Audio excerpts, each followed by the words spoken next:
قبل وكنا ذرية من بعدهم أفتهلكنا بما فعل المبطلون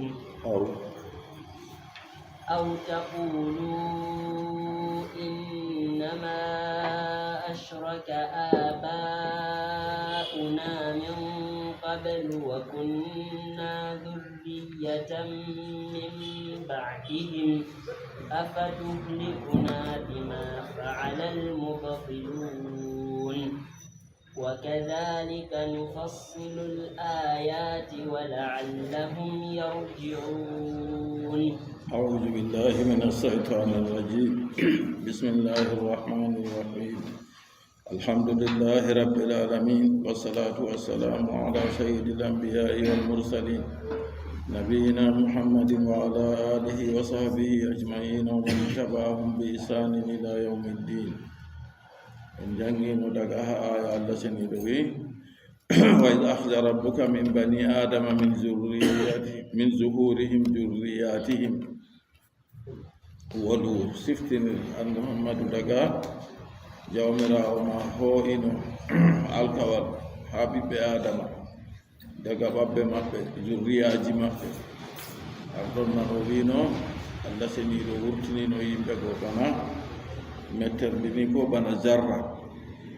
don go ha nokkure wiyete wadinna aman allah seniɗo senni kuje goo wa asadahum ala anfusihim o senni yimɓe goo dow nafsu maako dow nafsuji maɓɓe jawmirawo wiyata alastu bi rabbikum mi laataki min won jawmirawo moɗon na ɗaluɓe mbi bala ii alatake anta rabbuna an won jawmirawo amin sahinna min seedake anta qulu ngam tata on mbi'a yawmal qiyamati ande dargal inna kunna kanjo winoma an yaqulu anta qulu bil ya'i wa ta'i fi mawdi ayni o wima ha nokkuje ɗiɗi fuu to ha aya garanta fuu non anta qulu ko bo an yaqulu to anta qulu ma onon bolwanteɓe on mbiya an yaqulu bo kamɓe heferɓe wutuɗiɓe ko ɓe mbiya yawmal qiyamati ande dargal inna kunna an hadha ghafilin minin kamin latake min goytuɓe min ajli deyde maɗuki alkawal ngal aw yaqulu malla bo aw taqulu bana golago nawino fi mawdi ayni aw taqulu malla bi'on aw yaqulu ko ɓe o mbiya innama ashraka ba'una min qablu minin ɓe babiraɓe amin on hawrani allah ɓe ko arti ay gablana daga yeeso amin wa kunna zurriyatan min ba'dihim minin bo min laatake jurriya minin min ɓiɓɓe maɓɓe to faktadayna bihim min jaktake ɓe nde min jaktake ɓe bo kamɓe on fuɗɗi bo ɓen man ko wiyata way hujja muɗum de ɓe wiya fahumul mu'akhaduna bidhalika wa nanu ma'zurun min kamɓe man fuɗɗuɓe ɗo ɓe yangirtirteɓe ɓe nangirteɓe ɓe bolwa ɗum ɗo amma minin kam min yelditanaɓe nana minin fuɗɗi minin kam min tawi ɓe puɗɗi on min tokki ɗum nden nokkure man ɗo o wiyata afatuhlikuna bela jawmirawo a halkiran min tu'adhibuna a yangitiran min bima fa'ala almubtiluna be ko bonnitoɓe huwina min aba'ina ibgo e babiraɓe amin bi ta'sisi shirki be ersisinago sirku ngam kamɓe on fuɗɗi sirku ɗo kamɓe waɗi caɓɓawal sirku kamɓe waɗi ersese muɗum nden yimɓe waɗi tokki dow man almana ko woni mana o wi la yumkinuhumul ihtijaju bi dhalik yande dargal to waɗi ɓe heɓataɓe hujjoro be majum ma ishadihim hawtade be seeduki maɓɓe sennuki ɓe ala anfusihim dow nafsuji maɓɓe bi tawhidi be wotiɗinki allah ha wa ashadahum ala anfusihim go nde allah seedni ɓe dow nafsuji maɓɓe ɓe jaɓi seedaku man yande dargal ɓe potayi ɓe gadda hujja ɓe mbiya yo na babiraɓe amin kamɓe on fuɗɗi sirtuɗo nden kam hiitoraɓe kamɓe on be majum minin kam min yelditanaɓe ɓe potayi ɓe wadda hujja man wa tasgiru bihi siftinirki be man ala lisani sahibil mujizati do ɗemgal jawmu hujja tampinoha ga'imun ɗo dari magama dhikrihi nokkure siftinirki man fin nufusi ha nafsuji arande kana Allah seniɗo hoydi alkawal be maɓɓe ɓe fufu to nde Allah hoydi alkawal be maɓɓe bo Allah seniɗo yecci o lenanne laaɓe maako wara siftinira yimɓe to kanjum hujja kaɗo dari ala lisani sahibil mujija dow ɗemgal jam hujja tampino ha jam mujija moy on jam mujija ɗo aywa humul mursalun kamɓe woni nulaaɓe annabo en nulaaɓe fuu ɓe gari ɓe siftiniri yimɓe Allah gooto woni deweteeɗo wa huwa jawabun amma yugalu inna hada al ada la yaskuruhu adun il yawma kanjum ɗo ɗum jawabu on biyeteeɗo haa to goɗɗo wi kadi alkawal man ɗo na wala mo siftortagal hannde wala mo siftorta alkawal to o tagama o waddama duniyaaru o rewan Allah gooto o ho'ino alkawal Allah on jawmi ko ɗo na wala mo siftortagal hannde o wi to siftirki kam ɗon kala annabo en ɗo ɓe fuu maɓɓe ɓe gaddi ɗo deydey rewki Allah ceniiɗo gooto ɓe siftiniri alkawal goo to nden kam tabiti haala wigo goɗɗo siftorta kam waɗa Allah ceniiɗo wi wa kadhalika nufassilu l ayati bana ni min banginirta ayaje nubayyinuha min ɗon bangina ɗe misla ɓaliyeru ma bayyannal misaga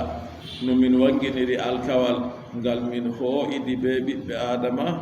daga ha ɓabɓe baabiraaɓe maɓɓe liyatadabbaruha ngam ɓe taskita alkawal ngam ɓe taskita ayaje man to ban min banginiri alkawal ɗo non no min banginirta ayaje bo wala allahum yarji'un ngam kamɓe ɗo ɓe so'ito ɓe lorta heedi ayaje goo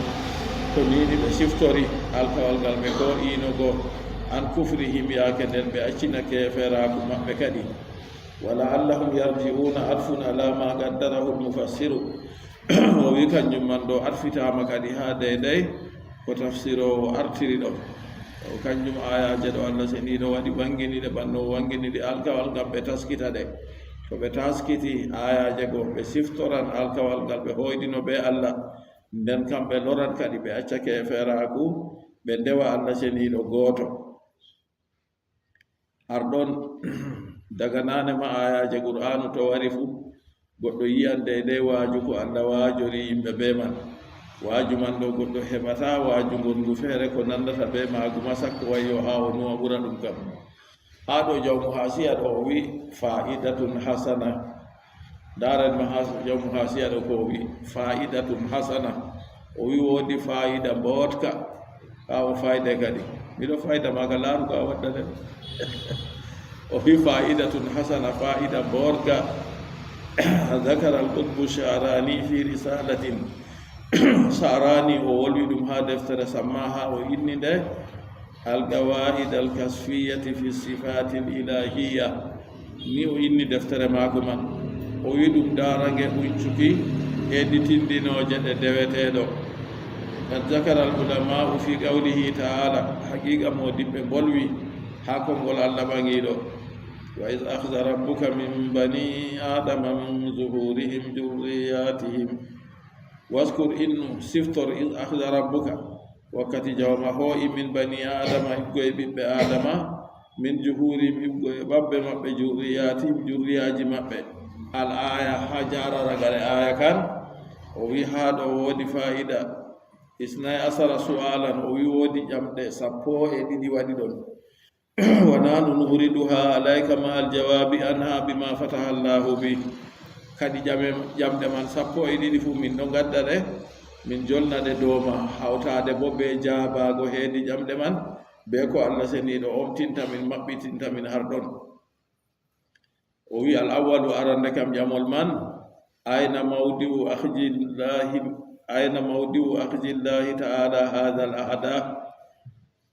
ha toye on nokkure nde Allah ɓangiɗo hoo'i alkawal ɗo hoydi alkawal be ɓiɓɓe adama ɗo ha o wurtini ɓe pamaroy ba metterndi walla bana ɗuma no wiyete bana zarruɗo ha o hoydi alkawal daga ha ɓaɓɓe babiraɓe maɓɓe ɗo ha toye nokkure man o wi wal jawabu anna allaha akhadha dhalika alayhim bi badnin aman Allah hoydi alkawal be maɓɓe ha nokkure wiyetende badnin aman bannu naman bo ha toye woni wa huwa wadin bi jambi arafa ɗum waadi o ɗon ha bange arafa to o wi ɗo ka o jaabake ɗum ha to o heɓi ɗum bo وقال ابن عباس وغيره عبد الله بن عباس بيتنا مودum kambe jaabi banani wa hanu kure wiyete wadi naman wadi olon ha bange arafa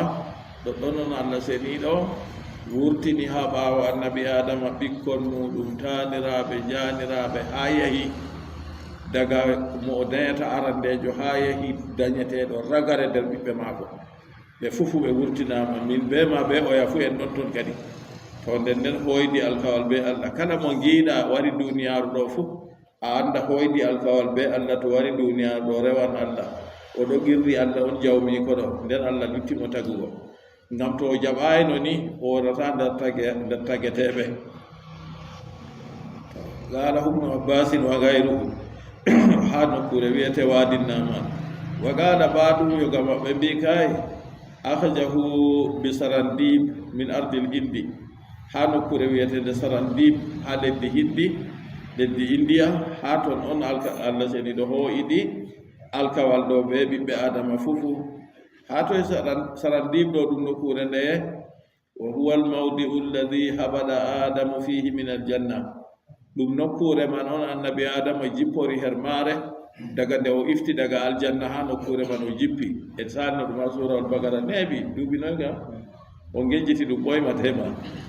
no kure man sarandib inde no kure man wiyete hande de india to al goddo andu geografia aya fiya do hunde do hefta kadi jotta kam ha wakere to heedi mukata agayewa on sarandib woni sarandib bin ardi hinda wa huwa al mawdi'u alladhi habada adamu fihi min al jannati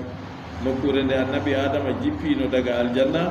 ha no kure man den kam daga wakkati o jippi ha al janna go do ko gol yaake manon Allah dumani kadi moyti ha bawo mako jotta kam jurriya go wurti don futo mi wi moyti do ni wodi ko soñata ha kilo ma fottantama amma do wara tata yaw wa qala al kalbi modi bojo wiyete do kalbi o wi kana akhdhul adi bayna makkah wa ta'if a hebi ko ngoni didi gam sike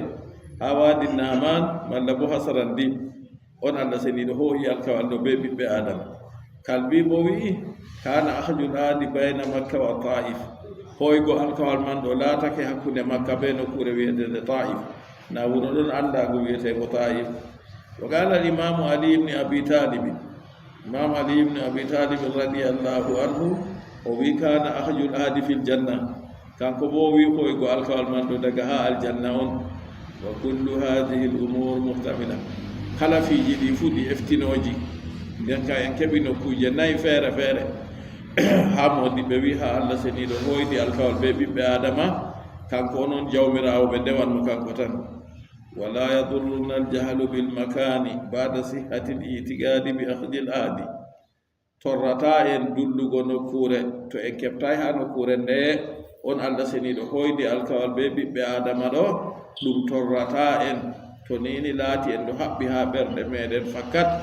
bibbe adama hoydi alkawal be Allah hedi do ka ha jami sappo e didi go goto lorno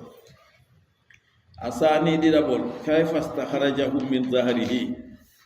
da hala fahimta e noy on Allah wurtiniri bibbe adama do habawo annabi adama da be si wanda yego jotta ka arande jo goddo do kanko woni annabi adam o tagama jonta nden be do yimbe do daga ko o tammi daygo arande jo haya ragarejo dayetebe bibbe adama dum fu majum dum wurtinama enden kam noy on Allah seni do wurtinirbe ha baawo mako man wal jawabu warada fi sahihi annahu ta'ala masazara adam to o wi wariha jawabu man wariha hadith wal sahihi gol Allah bangi do moyti baawo annabi adam to do fu fayta ala wari wi go moyti baawo annabi adam wa akhraja jurriyatahu minhu kulluhum ka hay'ati dharri nde o moyti ɓaawo annabi adama goo ɗon kadi o wurtini jurriya annabi adama ɓe fofu ka zarri wato ɓe waɗi ni o tindiniri ba zarru ɗo ɗum ɗume kañum bo kay fu ɓe waddi haala to jarru ɗo ka ɓurgu famɗugo metterɗuna ko malla zarru ɗo to woodi ha nange nastiri suudu woodi ko a yiyata sollare ɗo fiira nder ton ko a yirata ɓe yitere ma mere a mawninayi hunde kam na wala ko tullata ɗum kanjum o wi summa ihtalafa nnasu wooti yimɓe ɗuuri kadi hal shaqqa zahrahu wastahrajahum minhu ayi yimɓe anndal ni ɓe mbiɗititta ha ɓe heftira anndal nde annabi adama nde allah seniɗo wurtini ɓiɓɓe adama ɗo ha ɓaawo annabi adama ɓe mbi allah moyti ɓaawo man on nden ɓe mbi kadi allah seeki ɓaawo man on nden lutti wurtingo jurriya maako man na aw istahrajahum min badi sutubi rasi ko malla bo allah wurtini ɓe ha yoga burɗe ha hoore maako wa killal wajhayni baid to wi ɗo kadi ɗi fu ɗum daawi ɗum masin wiigo ni allah seeki ɓaawo maako malla bo allah wurtini ɓe ha burɗe gonande ha hoore maako ɓe wi kay ɗo ka fu daayi wal akrabu ko ɓuri ɓadaago kam kama qiila ba wi'a innahu istahrajahum min masami sha'ri zahrihi o wi ko ɓuri ɓadaago kam allah seni ɗo wurtini ɓiɓɓe annabi adama ɗo ha burɗe gaasa ɓaawo maako ha burɗe masam woodi ha de goɗɗo wulwini ɗo ha gulenga wurtata ɗo bukon man to ha ɗo noon o allah wurtini ɓe istahata kulli sa'aratin subbatun daqiqatun yugaɗu laha sam o wi ngam ha kala laasol gotol fuu woodi wurdere ɗon les muɗum kayu man ɗo ɗo wiye ɗum sam nden to ɗuuɗi man wiyete masam noy ɗum wayi o wi mislu sammil khiyadi ɗo wiye ɗum sam mislu sammil khiyadi fi nufusi la fi saati ɗum ɗo wayi kayum ɗo bana deydey wurdere batal amma ɗo o wi ha yeccugo nonnoon on ha goɗɗo faama ha kala laasol fuu woodi wurdere nde nastata ha ɓanndu goɗɗo o wi ɗo wayi bana wurdere batal amma ɗo ha wuruki ha hunde nastan ton malla bo hunde wurtiran ton on amma na yo ha deydey yaajugo man na ɗum yaaja ha yotta wurdere batal kam nder men fuu wala mo meeɗay wulwingo to wulwini ni ɗo yiya ngulenga ɗo wurta ha mum ha ngulenga wurtata ɗo woodi burgel on ɗon ton o wi fatahruju zarratu daifatu minha ɗon kadi jarrayel tampugel kadi wurtan ha deydey wurdere goo kama yahruju sab'anu min al aragi sa'ili bandeydey goɗɗo to wulwini deydey ngulenga goo wurtirta ha ɓanndu maako wa hada gayru ba'idin fil aqli o wi to tindinirama banni kam kanjum ko ha jam hakkilo fuu jaɓatno jam hakkilo kam wiyata noon man ɗum waɗata ngam wala mo meeɗay wulwingo bo yiya ngulenga ɗo wurta hen ɗum o yiyata wurdere man bo fa yajibu i'tiqadu ihrajiha min zahri adama kama sha allah nden kam ko laati wajibi dow meɗen kam haɓɓugo nder ɓernde muɗum annabi allah ceniɗo wawi wurtingo ɓeɗo man ha ɓaawo annabi adama no yiɗiri fuu o wurtini jurriya annabi adama ha ɓaawo muɗum wala yajuzu i'tiqad annahu ta'ala masa zara adama ala wasil mumasa amma dagay wi adamajo ha ɓernde muɗum wayde ha allah wurtina ɓiɓɓe annabi adama ɗo o moyti ɓaawo annabi adama be memago kay ɗo ka dagay goɗɗo haɓɓano islattisala bayna al hadisi wal gadim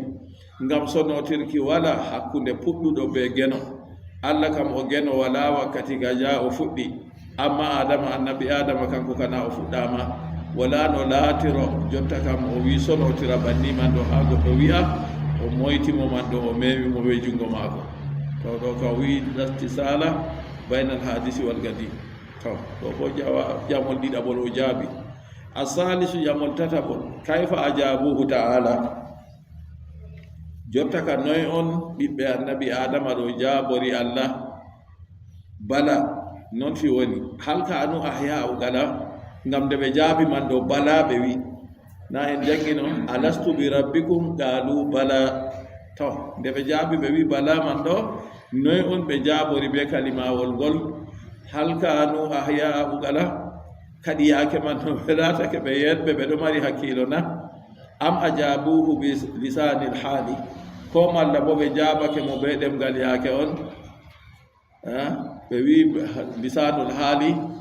nargewol waɗi se weedu eewi nargewol goo se weedugo yimata weedugo wiyata ruwaydan wiyata kan ma laatu banni min ka reedu am heewi yedde to a yiɗi a waɗa to a yiɗama a acca ya seesi irin ɗo misal man ɓe wiya ɗum lisanul haali kadi kamɓe bo ɓiɓɓe adama ɗo ɓe jaɓori allah be lisanul halina ko malla ɓe bolwi nda kalimawol ka allah waddi ɓe wi bala wal jawabu annahum ajabuhu bin nutqi wa hum ahyawu ngala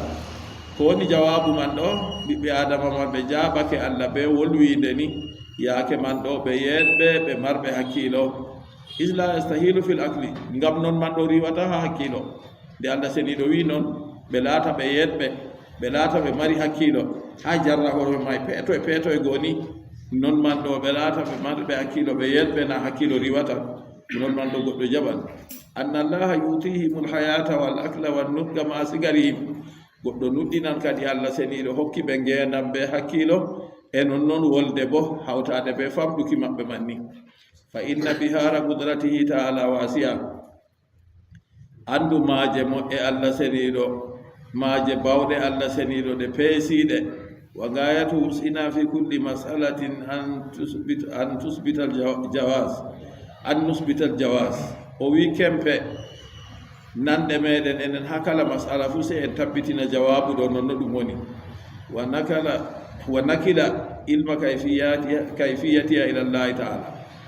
nda allah seniɗo wi hoydi alkawal be ɓiɓɓe adama en jaɓa kanjuman en gonɗina noon nden en acca andal man bo en accana allah seniɗo biɗo ɗum wa nakila ilma kayfiyatiha en acca andal noy ɓe jaɓori allah ɗo kañum ka en accina ɗum ila llahi taala allah ɓagiɗo arrabiu ƴamol nayabol fa ida gala aljamiu bala to nini mobgal ɓiɓɓe adama goo fo ɓe jaɓaka ɓe wi i alatake a jawmirawo amin fallima gabila gawman wa radda akharin e nden ka ko waɗi kadi fallima gabila ko waɗi o jaɓi woɓɓe feere nden o lorni woɓɓe feere nde ɓe pat ɓe nooti ɓe wi min gerdi an woni jawmirawo amin kam na o waɗa ɓe pat ɓe ndewamo kadi ko waɗi woɓɓe ɗo ndewamo woɓɓe ndewatamo aljawabu kama qala alhakimu tirmiji o wi jawabu man ɗo bana tirmijiyul hakim wino anna allaha taala tajalla lilkuffari bilhaybati allah ɓagiɗo wanginani heferɓe yaake man ɗo ɓe giirimo ɗo be tilmenam ɓe kultori faqalu ɓe mbi bala i a latake a jawmirawo amin o wi yaake man ɓe mbi noon ɗo mahafatan dow kulol on ɓe jaabiri na be dow imanaku a yi to goɗɗo hultori hunde nde o haɓɓayi wiigo fu na o wiyan ko o wi hunde man bo na dow deydey oɗo ferti oɗo yiɗi o huwan noon falam yaku yanfa'uhu imanu nde ɓe mbiri ɗum dow kulol na yo jotta kam nde imanaku o wi nden bo imanaku maɓɓe may nafataɓe ngam ɓe nuɗɗinayi fa kana imanuhum ka imanil munafiqin nden o waddanima misalu o wi nuɗɗinki maɓɓe man laatake ba nuɗɗinki nafiki en juulan suuman hijjan ha ɓawo annabijo ma woɓɓe juulata de ɓe jahan ko nu be maako fu amma innal munafiqina fi darakil asfali minan nar nafiki en wonata ha ɓeɗu leslesu ha yiite na yi imanaku maɓɓe may nafayi ɓe to ni on o wi ha ɓiɓɓe adama nde hoydino alkawal ɓe allah ceniɗo bo ɓe laatake heferɓe ɗo kamɓe man imanaku maɓɓe may nafayi ɓe ngam ɓe nuɗɗinayi wata jalla lil muminina birrahma amma allah seniɗo wanginiri mumini en bo yaake man ɓe hinna e faqalu ɓe mbi bala mutiina muftarin ɓe mbi oho an woni jawmirawo amin dow ɓe ɗowtiɓe ɓe cuɓe wiigo kalimawol man fa nafahum imanuhum kamɓe ka imanaku maɓɓe nafiɓe ɗo on senditake kadi ɓeɗo heferɓe ɓe bo laatake mumini en yo ɗo bo jawabu o jabake ɗo bo badani nden o waddi goɗɗum feere ƴamol gongol feere fa hinda alhamis ƴamol joyaɓol ida saɓagalana ahadun wa misaqun misla hada to nini en mbi alkawal be hoolare fu ko nandi ɗo artino en koydino alkawal be allah fali ayi sayin la naskuruhu lyawma ngam hunde ndeye kadi hande en siftorta ɗum ɗo en siftora ley ande en hoyno alkawal be allah nden en boldi be allah en wi bala en jaɓi ɗo o wi wal jawabu anna lam natadakkar hada al ahda o wi ko woni jawabu man oho nonnoon enen en siftorta alkawal man li anna tilka al biniyata qad inqadat wa taghayyara ahwaluha to o wi ngam ko wani hujja bo mahdi man no ndi wa'ino yande Allah wurtini en jarra hoyɗo mahdi man be mahol men ɓandu men no wayi jotta ɗo kanjum man ɗo ɗum mahdi ndiya kam sanji nden mahdi may ndi wayli jotta ɓe yaakeji fuu sanji yaake ha Allah seniɗo hoyɗa alkawal be men ɗo na banni en mbayi to bi mururi zamani alayha fi aslabil aba'i wa arhamil ummahati ɗum sanjori ɓe noyi ɓe ɓeɗuki jamanuji dow majum en ɗon no ha babbe babiraɓe meɗen daga babbe babiraɓe en garti ha rengaji dadiraɓe summa stahala taswiruha fil adwari lwaridati alayha hoti ɓawo ɗon kadi bo surɗinki ɓiɗɗo go ha nder renga dada go kayen bo fayinta ɗum yahi ɗum firliti ha tarukiji goɗɗi feere ɗi wari joli dow muɗum min al alagati wal mudgati wal lahmi wal azmi ha deydey nde o jummino daga ɓawo baba o wari ha nder renga dada o jooɗi ɗon go laatake ha nder ɗon go daga mani o warti he'ere ƴiƴam daga he'ere ƴiƴam go wayliti warti tayre husre daga tayre husre go o warti wallaham wal isam jotta kam nda kusel be ƴiye wal asmi ƴiye wari waɗidiri ɗon ayi jotta kana nanday be kungel go je en wino firanno go ha goɗɗo yiyata ha nange go wa hadha kulluhu mimma yujibu nisyan firlitakiji ɗi yaala ɗo sala ɗo kanjum fuu ko sabbibinta yejjititki kanjum waɗi kadi jotta kam enen ka en gejjiti deyde alkawal ngal en hoydino be Allah no en hoyiri kam nden o wi hawtade be noon fuu wa kana aliyun karramallahu wajhahu yaqul o wi aliyu mo Allah teddini yeeso mum laatake ɗo wiya kadi mawol ngol fuu ɓe mbi hanayi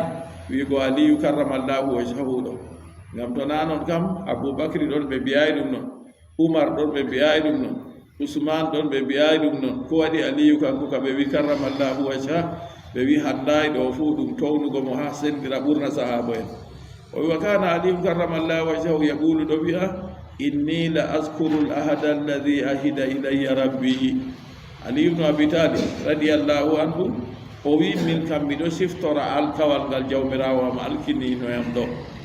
wa kana sahlu tustari yaqulu non mo dibbo o bo laatake o ɗo wiya inni la arifu talamidati min dhalika al yawm o wi daga yande alkawal man ha wari ha yaake o woni ɗo o andi fukaraɓe maako ɓe o tammi jangingo fuu kanko go Allah waɗini mo o siftori walam azal urabbihim fil aslabi hatta wasalu ilay o wi mi seedaki miɗo mawninaɓe kamɓe daga ɓe ɗon ha ɓamɓe babiraɓe maɓɓe ni hande ɓe jotti ha ɓe ngari ɓe jangi ɗo bo nayi haala man satka seeɗa famugo man asadis jamol joweego hal kanat tilka dharratu musawwaratun bi surati l insani am la ayi jamol mako ngol o waddi futo hakkila a yiya sahla ɓura ngolam o wi kadi darra hoy koye Allah seniɗo wurtini kay mon ɓiɓɓe adama ɗo kam useni ɓe laati jarra hon man ɗo surɗina bana suura ɓiɓɓe adama na ba suura neɗɗo na ko malla bona noon wal jawabu lam yablugna fi dhalika dalilu o wi ko woni jawabu kam min heɓay dalila min heɓay hujja ha man kanjum ɗo kamɓe man ɓe surɗinama yaake man ba suura ɓi adama na ko surɗinaka kay min heɓay hujja illa anna al akraba lil uguli seni kadi ko laati ɓurata ɓadago hakkiloji kam adamul ihtijaji ila kawniha bi surati l insan so ende hujjorago be wiigo jarrahon man kon waɗama ba suura ɓi adama iji samu wan nutgu la yaftarikani ila sura o wi ngam dalilan nanɗe be wolde kayu man ɗo ɗum sendirta jotta kam ha ɗum yaha ha suura go to dede ko ɗum nanata ɗo ka ɗum pamarum ɗo ha waɗa dede ha ya suura ɗo saɗi baɗi ta diyani mahallan wayalla gayr a ciina o wi nanɗe be bolde kayum ka ɗum ɗo hitna ha nokkure wahayu tan na ɗum hunde wonde feere Allah seniɗo wayalan jarrabon man banni asabi yamol jeeɗiɗaɓol mata ta'allaqatil arwahu bizarrati allati hiya dhurriya o wi kukon kon laatino ɓiɓɓe adama go jarrahon go e yaake nde on kadi yonki jongitake be ɗum laatino jarrahon go laati ɓiɓɓe adama jurriya ɓiɓɓe annabi adama ɗo yaake nde yo yonki feɗi ha majum hal qabla hurujiha min zahri aw ba'da hurujiha minhu ɗo kam daga ɓe ɗon nder ɓaawo annabi adama Allah waɗi yonki ha maɓɓe na ko malla ɓaawo jarra hoye may nde wurti ha ɓaawo annabi adama tawon nden allah lutti waɗalgo ɗum yonki o wi wal jawabu ko on jawabu qala baduhum inna zahira annahu taala stahrajahum aya o wi ko woni banguɗum kam allah ɓangiɗo wurtini ɓe yaake allah seniɗo wurtina ɓe ɗo ha ɓaawo annabi adama ɗo ɓe yeetɓe ko waɗi bo o wi li annahu sammahum ngam allah inni ɓe jurriya nde allah inni ɓe jurriya ɗo nden ka daga ɓe wurta ha ɓaawo annabi adama ɗo ɓe yeetɓe o wi humul ahyau kamɓe ɗo ɓe yeetɓe yaake man li qawlihi taala ngam konngol allah ɓangiɗo wa ayatun lahum anna hamalna jurriyatahum o wi ngam dari de allah seniɗo wi wa ayatun lahum anna hamalna jurriyatahum fil fulki lmas'uni wa ayatun lahum aya min anna hamalna jurriyatahum min efti min ba'ini jurriyaji maɓɓe fil fulki lmas'uni hedi laanawal kebbinagal ha nder kombon fa yahtamilu anna allaha taala adkhala fihim l arwaha wa hum fi zulumati zahri abihim o wi kadi eftinan ha ɗo allah ɓagiɗo naadi yonkiji ha maɓɓe kamɓe man ɓe ɗon nder ñiɓe babɓe babiraɓe maɓɓe summa arkalaha marratan ukhra wa hum fi zulumati butuni ummahatihim hoti ɓawo ɗon allah roli naadi ngendam go fahinta silande wonde ɓe ɗon nder ñiɓe fahinta deeɗi dadiraɓe maɓɓe summa arkalaha marratan salisa wa hum fi zulumati butuni l ardi hoti allah seniɗo lori naadi ngendam go silande wonde fahin ɓe ɗon ha nder ñiɓe deeɗi lesɗi wakkati to ɓe uwama hakaza jarat sunnatullahi o wi bana ni sunna allah seniɗo doggiri fa samma dhalika halqan allah seniɗo inni ɗum fu majum ɗum tagdi asamin ƴamol jeetataɓol mal hikmatu fi ahdil misaqi minhum ko woni hikima ha ho'ugo alkawal ha maɓɓe waɗugo ni allah seniɗo hooyi alkawal ha jurriya annabi adama ɗo ɗume hikima man wal jawabu anna alhikmata fi dhalika iqamatu lhujjati ala man lam yuwaffi bi dhalika o wi ko woni jawabu kam hikima ha bolwa ɗum ɗo ɗum darnugo hujja ha mo hebbinayi alkawal man taw tan kanjum ka heehi wala jawabu feere ko ɓuri noon attase ƴamol jeenayabol hal a aadahum ila zahri adama ahya kadi nde o hoydi alkawal ɓe jurriya annabi adama go kam allah seniɗo lori lorniɓe fahinta ɓe nasti ha ɓaawo annabi adama go ɓe yeɗɓe na amistaradda arwahahum summa aadahum ilayhi amwatan ko malla yonki maɓɓe kam allah seniɗo itti ɗum nden lorniɓe ha ɓaawo annabi adama go jonta ka ɓe mayɓe wal jawabu anna zahira annahu lamma raddahum ila zahrihi qabada arwahahum o wi ko woni ɓangu ɗum kam wakkati nde allah seniɗo lorniɓe ha ɓaawo annabi adama ɗo allah seniɗo tamdi yonki maɓɓe kam qiyasan ala ma yafaluhu bihi bijaraddahum ila l ardi bada al mawti o wi hisaaki ha dow ko allah seniɗo waɗata ɓe to ni lorniɓe ha lesdi ɓaawo mayde fa innahu yakbidu arwahahum wa yuiduhum fiha ngam allah tamdan yonki maɓɓe hoosa yonki kam tawon nden nder ɓi adama go ire heedi lesdi ɓaawo irugo bo allah lora lornanamo yonki go al asir sappowol ayna rajati l arwahu bada raddi zarrati ila zahrihi to jotta kam nde jarra go jurriya go jarratu go nde ɗum lornama ha ɓaawo annabi adama e to yonki bo dilli jotta kam wal jawabu ko on jawabu anna hajil masala gabida o wi kay masala ka kam ka lugguka ka ñiɓɓuka masine la yatatarragu ilayha nadaru l akliyu indi bi aksara min an yugala o wi torƴata warata heedi ƴammol ngol kam jawabu ni de ko rarete be hakkilo heedi am ko ɓurata ni dininta sewi e yo rajaat lima kanat alayhi qabla hululiha fi zawati o wiya hakkiloji man ɗo jotta kam yonkiji man ɗi lori ha de ko ɗi goni no ɗi hoɗata her muɗum ha jatiji fu to yonkiji muɗum wonatno o wi to yonkiji man ɗi jeeyi faman ra'a fi dhalika shay'an falyulhiqu bi hadha al mawdi o wi kadi to woodi mo yi kuurde ha majum bo kadi hewtunu ɗum be nokkure nde o wi ɗumejo o wi ha ɗon to nini wi'ama kadi ɓaawo nde ɓe lornama ha annabi adama ɗo to yonkiji man dilli to nini o wi to woodi goɗɗo mo andi ha yonkiji man dilli bo kadi wadda ha ɗo min kam mi heftayi wiigo ɗum ni kadi o haaɗi wiigo al asir masala sappoha ayna raja'ati l arwahu bada raddi zarrati ila zahri ko kanka jangino kanka on en jangino sappoha o wino toon yonkiji man lori kadi ɓa wadde jarna koye go lornama ha annabi adama yonkiji bo dillitoy na allah waɗani ɗum yonki ɓe hakkilo fu wondi ɓe maako nan kanjum o wi masala may ka ñiɓɓuka to ƴaay ha am ka de hakkilo ko warata ɗi koye na wiyeyo yonkiji man ɗi lori ha nokkure ɗi laatino daga yeeso hoɗuki maji ha jatiji man kanjum nden o wiyata kadi mo yi jawabu ko ɓuri noon bo wadda kadi alhaadi asar yamol 14 mon gawɗu fu konngol allah wa id akhda rabbuka min bani adama min juhurihim jurriyatahum o wi wa id akhda rabbuka innu siftere wakkati jawmirawo ma hoo'ino min bani adama o hoo'i e daga ɓiɓɓe adama min zuhuri ɓiɓɓe maɓɓe maɓɓe jurriyatihim jurriyaji maɓɓe wannasu yaquluna o wi yimɓe ɗo mbiya inna zurriyata ukhrijat min zari adam o wi jurriya man ɗo ho'ama daga ha ɓawo annabi adam wal jawabu annahu taala akhraja min zari adam nabiyahu li sulbihi والجواب أنه تعالى أخرج من جار آدم بنيه لسلبه ثم أخرج بنيه من جهر بنيه وفي كون جواب من الله بانجي دو ورتني ها باو النبي آدم بيبه مودum kayum bibbe mako be bawo nden daga bawo don o wurtini ha bibbe annabi Adam go bo ha babbe mabbe kambe bo bibbe mabbe fahin fastagna an zikri ikhraji bani Adam min Adam o jayni tori kadi be wollugo wiigo o wurtini ɓiɓɓe annabi adama ha adam to o haadiri banni bi gawɗi ɓe konngol maako min bani adam ismin al maalumi anna banihi la yahrujuna illa min banihi o wi ngam annda ɗum to ɓe wi ɓiɓɓe wayne kamɓe man wala ha ɓe gurti koyna ha ɓiɓɓe maako man to kanjum kadi o wi min banihi min zuhuri banihi ha babbe babiraɓe maɓɓe wononi ɓiɓɓe maɓɓe fastagna an zikri ikhraji bani adama min adama bi gawlihi min bani adam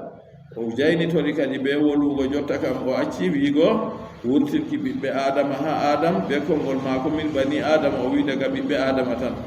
ismin al maalumi anna banihi la yakhrujuna illa min banihi ɓiɓɓe maako ɗo wala ha ɓe gurtata koyna ha ɓiɓɓe maako man wa misalu zalika misalugol wa ɗum ɗo ما أودع جوهرة في صدقة ثم أودع من أودع جوهرة في صدفة ثم أودع صدفة في خرقة ثم أودع الخرقة مع الجوهرة في حقة ثم أودع الحقة في درج ثم أودع الدرج في صندوق فأخرج منه تلك الأشياء بعضها من بعض ويها أفهم مثال من نعلى ورتنري جريا النبي آدم o wi ba misalu man goɗɗo mo hoo'i jawhar to a yiɗi kan ngeeri to a yiɗi ɗume o hoo'indi o sigindi ha sutfa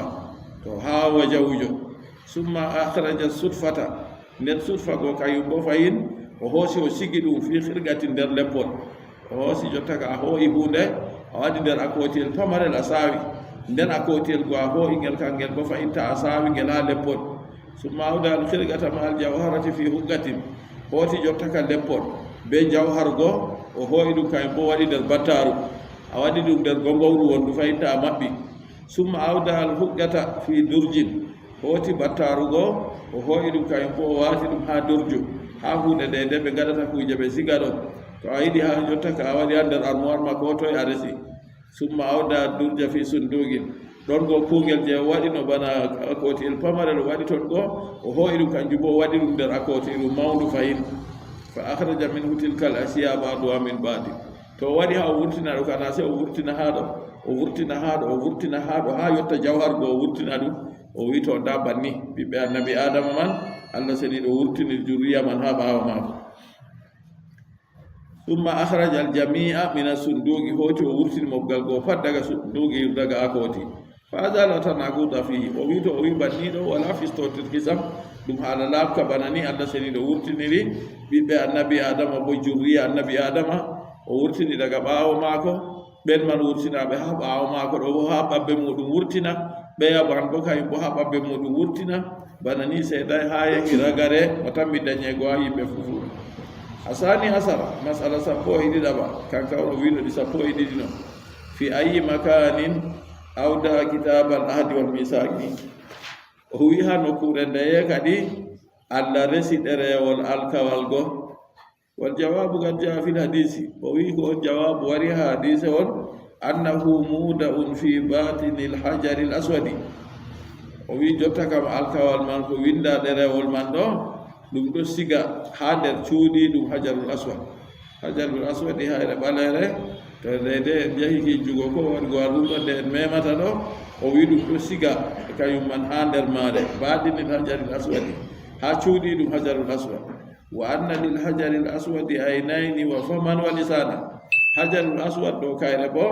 nde ɗo mari gite nde ɗo mari hunduko nde ɗo mari ɗemgal o wi fay qala ga'ilum to ni bi o wi hada gayru mutasawwarin fil aqli on ko a wi ɗo kan a wala no hakkilo jaɓira ɗum noy goɗɗo surɗinta ɗo ha hakkilo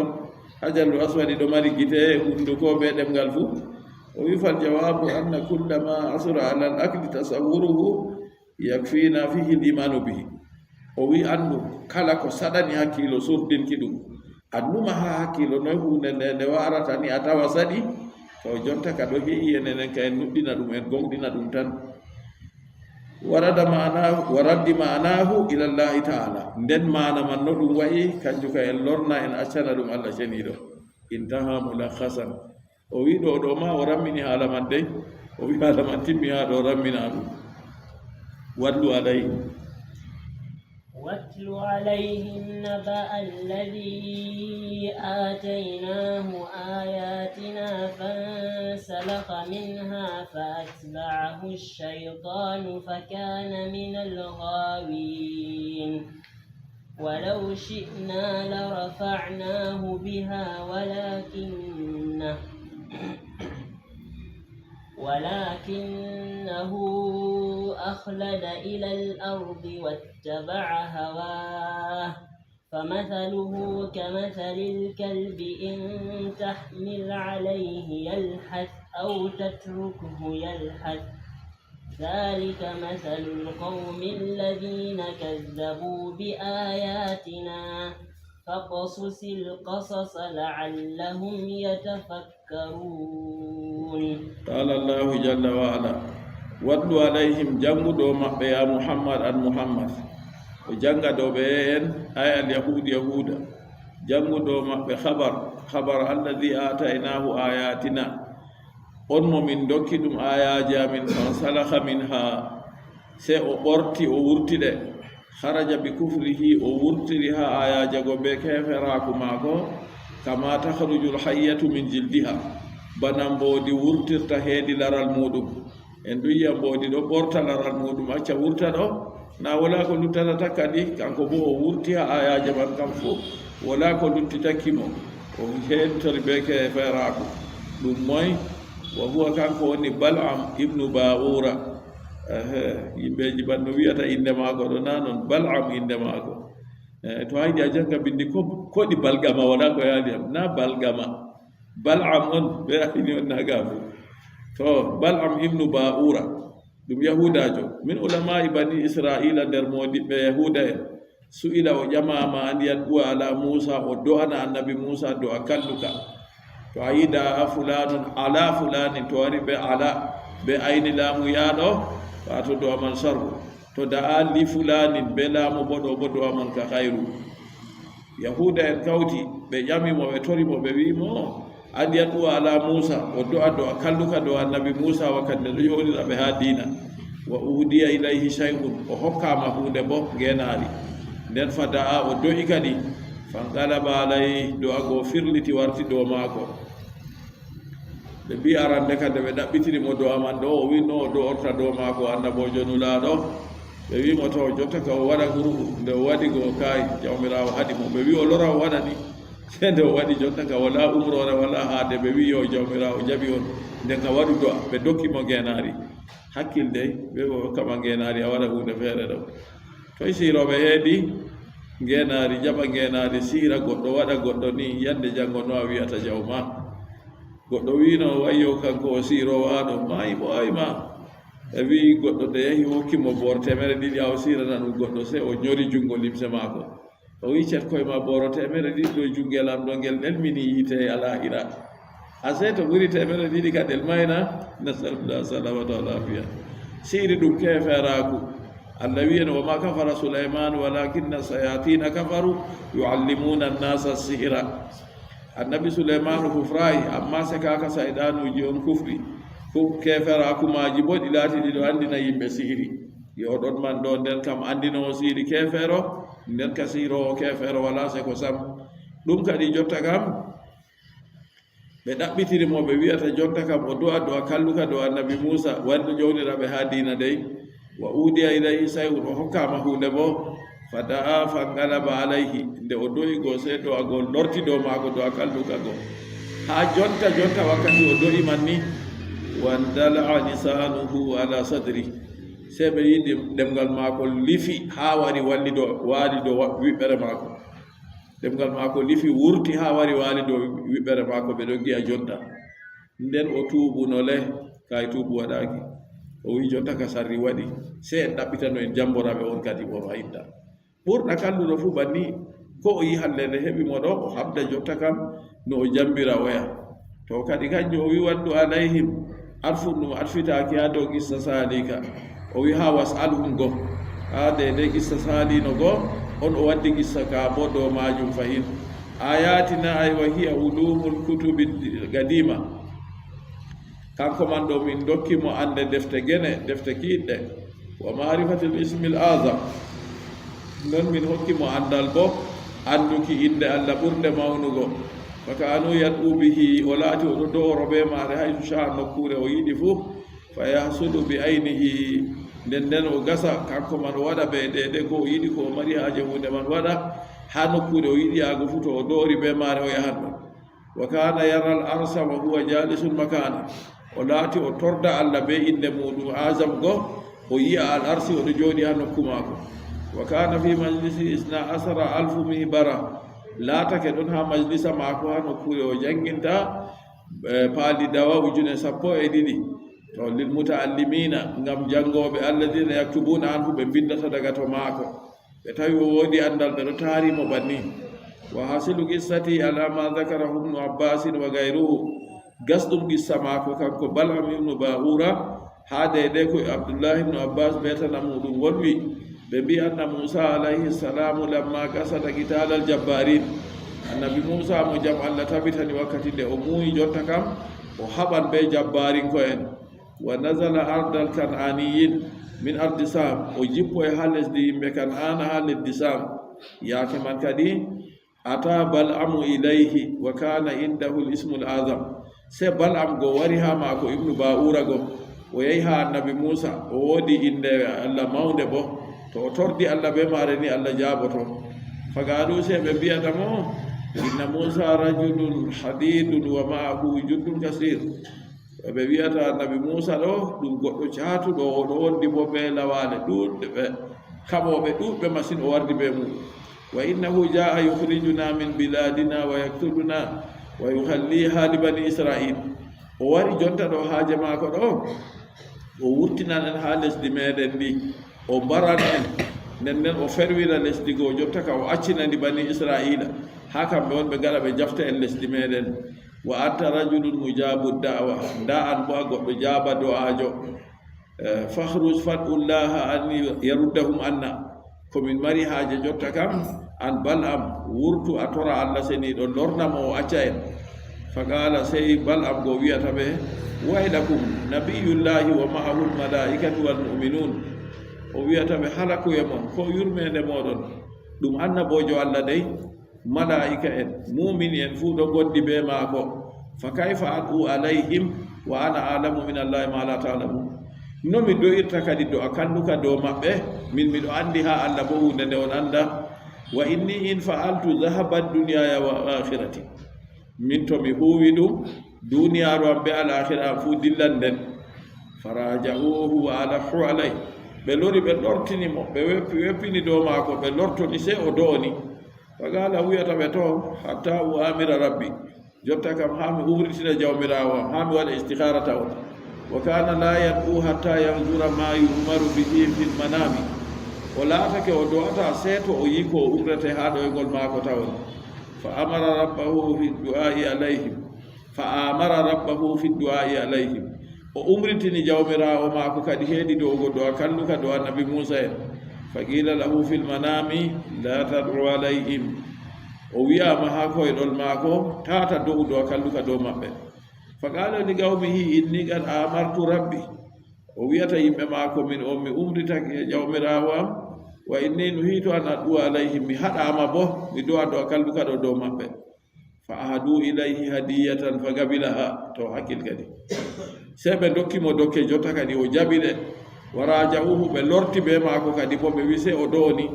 fa qala wi hatta o amira rabbi ha mi umritina jawmirawo fa amara fa lam yu'mar bi shay'in jotta o umritini jawmirawo kadi o umraka ɓe ko ɗume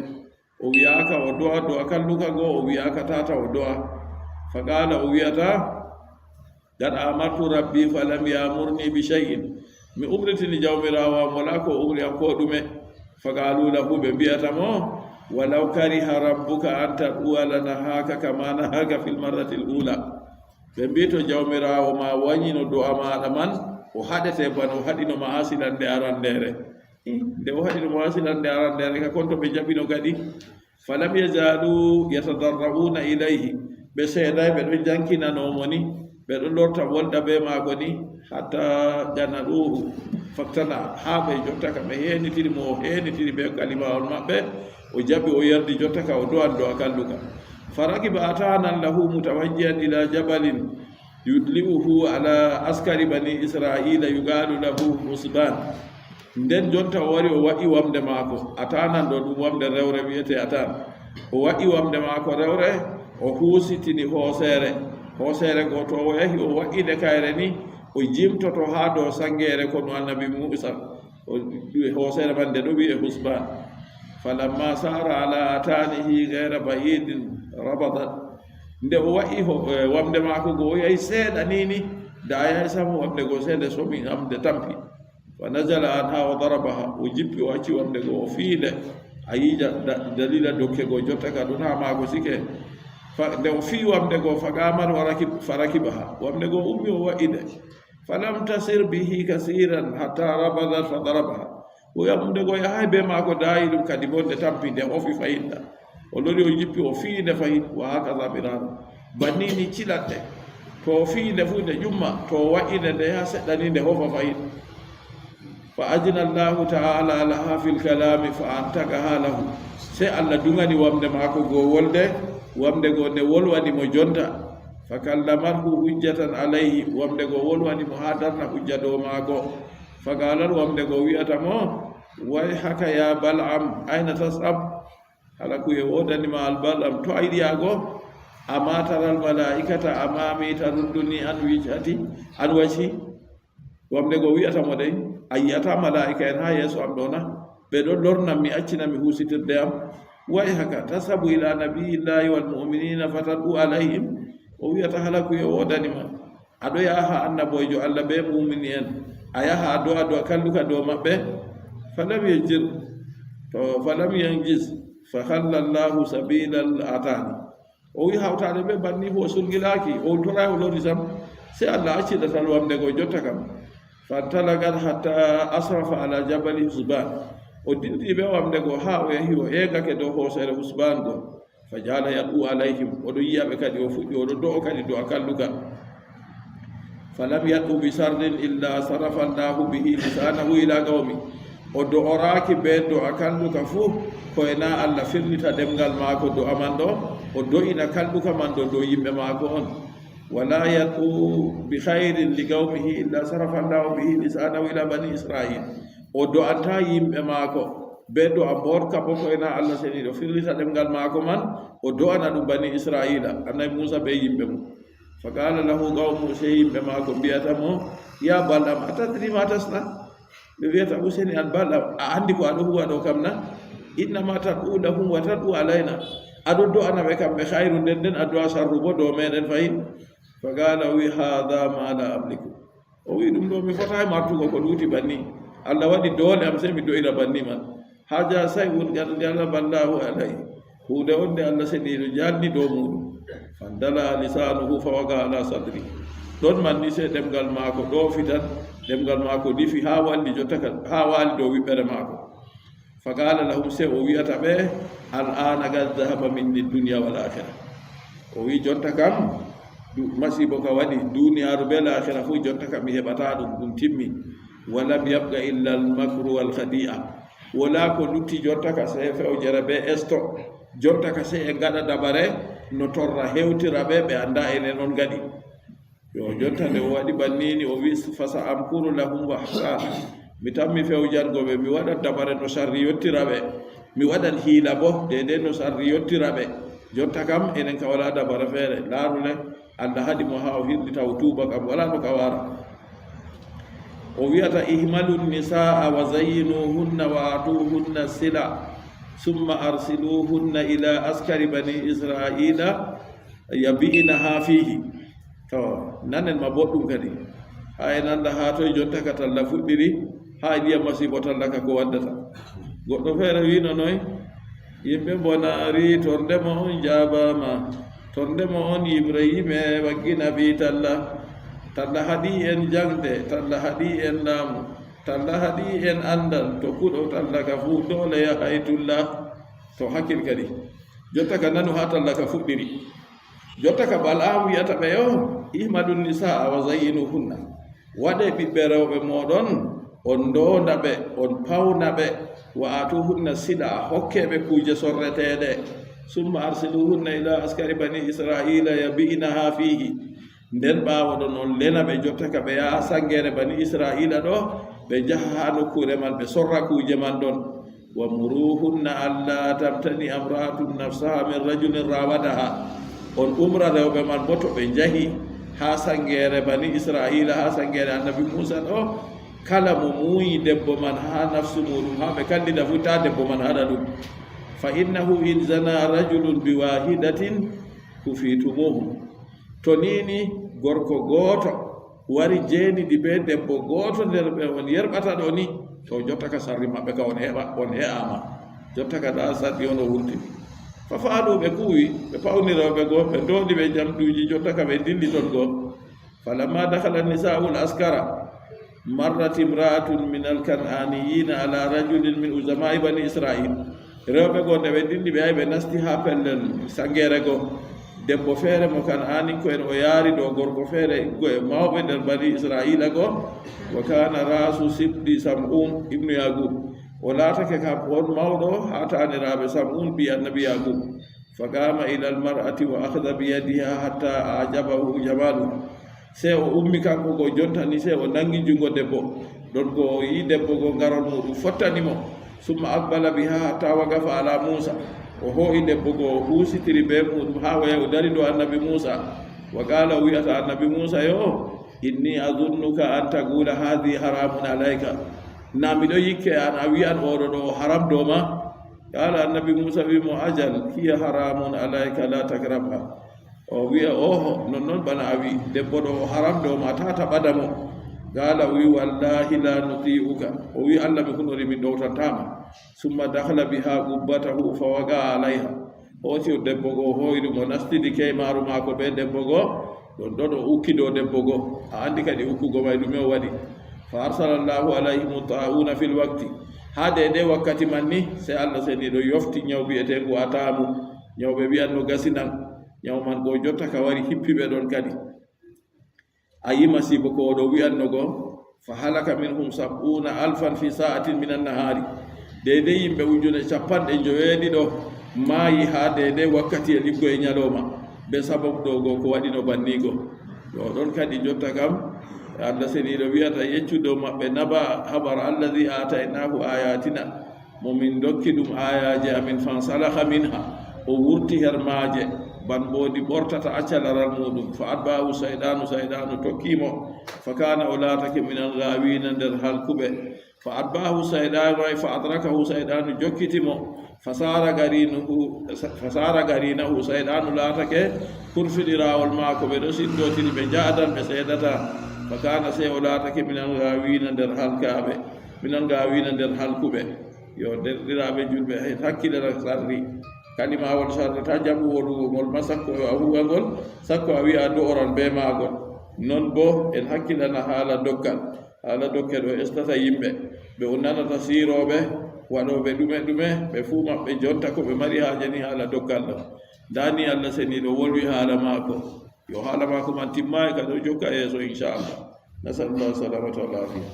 salli llahumma wa sallim wa barik ala nabiyika rasulika muhammad